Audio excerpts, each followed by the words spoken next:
Welcome to A Second Look. I'm Kevin Wilson, Ohio District President. This is my weekly devotion for our congregations based on the scripture passages from this past weekend. This week we reflect on the gospel reading, Luke chapter 13, starting at verse 33. "Nevertheless," said Jesus, "I must go on my way today and tomorrow and the day following, for it cannot be that a prophet should perish away from Jerusalem. O Jerusalem, Jerusalem, the city that kills the prophets and stones those who are sent to it. How often would I have gathered your children together as a hen gathers her brood under her wings, and you were not willing." It happens to many of us. Maybe it's happened to most of us. There's a point in life where we feel like Christ's forgiveness cannot extend all the way to us.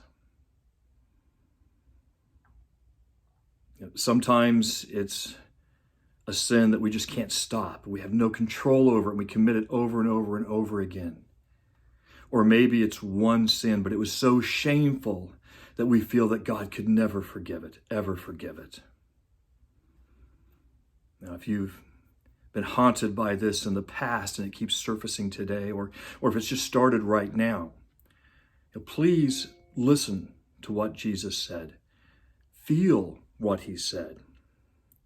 "O Jerusalem, Jerusalem, the city that kills the prophets and stones those who are sent to it.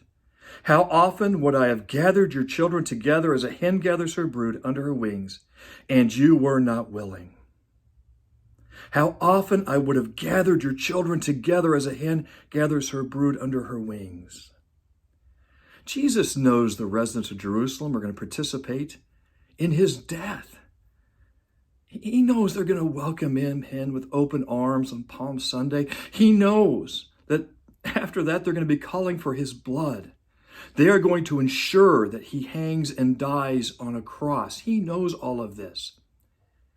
And yet we know for a fact he was dying on that cross to forgive those sins.